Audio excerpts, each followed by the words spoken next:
I would like to say that with two exceptions, we have been so thoroughly disappointed and rejected by all the elected officials in New York City, with two outstanding exceptions. One of them is here with us today.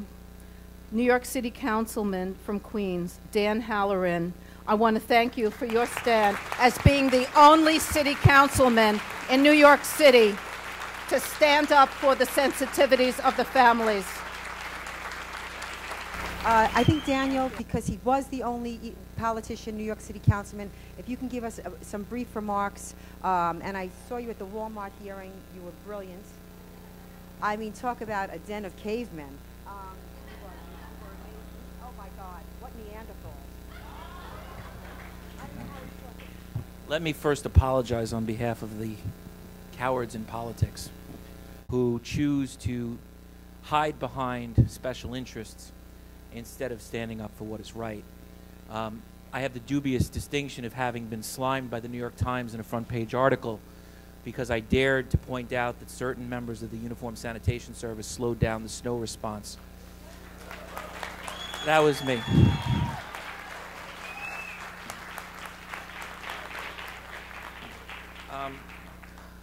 I guess I have to make a confession.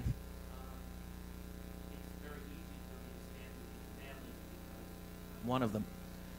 Although I never mentioned it once in my campaign, my cousin, Lieutenant Vincent Halloran, was a firefighter who went up into the towers never to come down.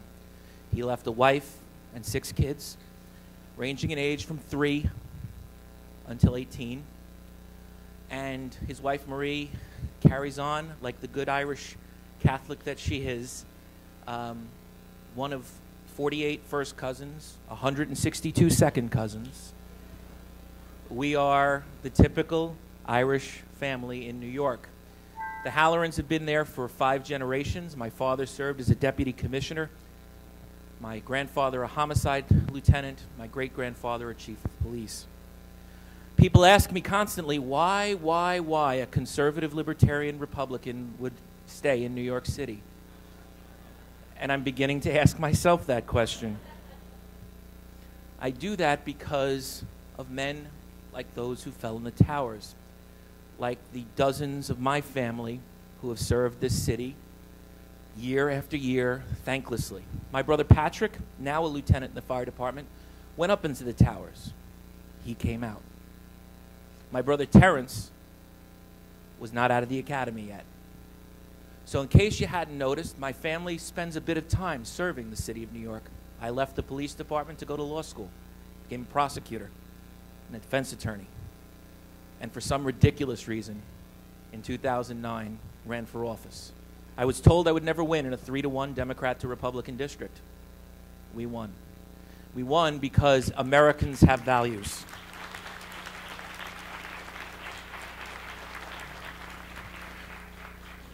The other important reason why no one stands up for the mosque situation, in addition to the special interests, and we all know what they are, is because Americans are quick to forget their own history.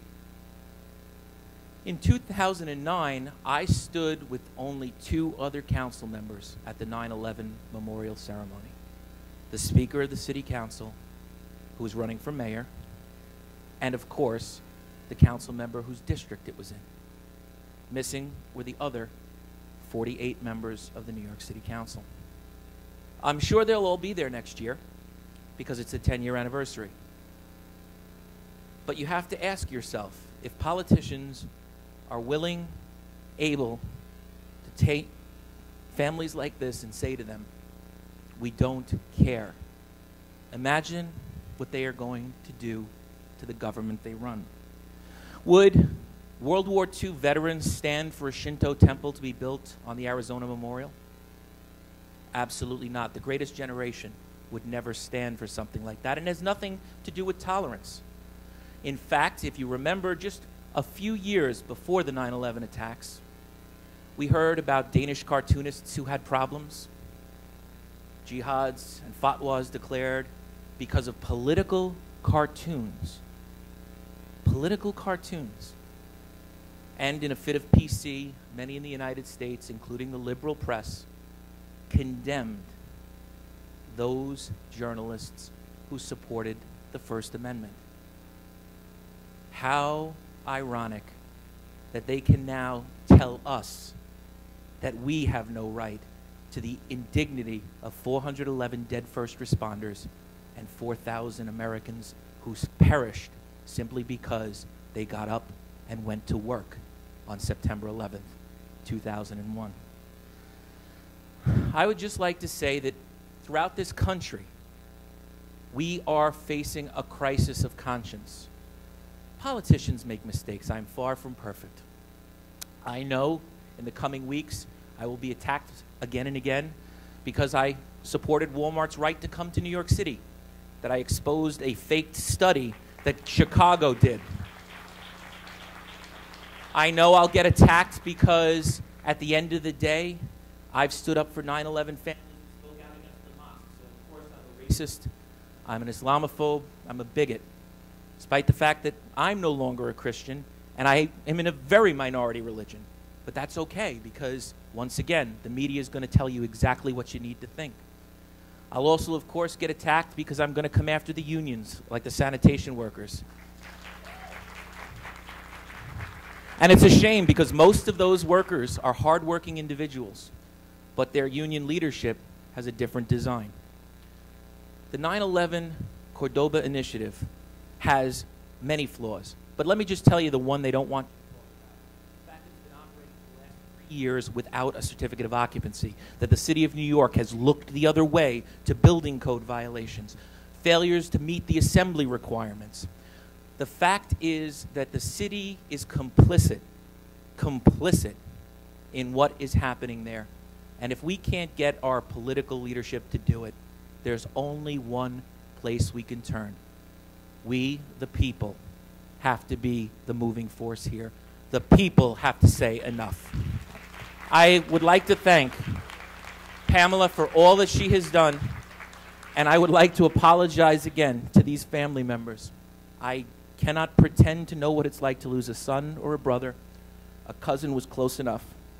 But let me tell you, there are some of us who will never forget that day and who will never give up even the sinking ship of the city of New York, because if there's one good person left, the city should get spared. I think somebody said that once in history. Well, we'll try to find that one person in New York.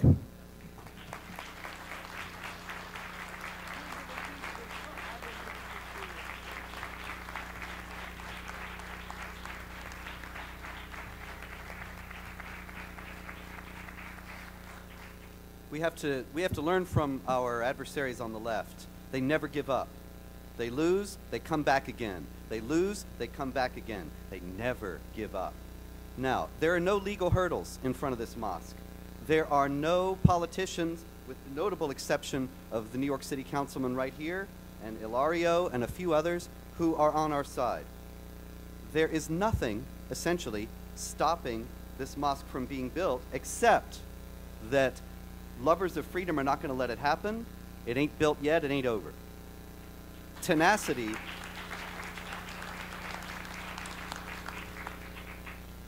We have to never give up. We have to have tenacity, and our next speaker is one of the most remarkably tenacious and courageous women I've ever been privileged to know.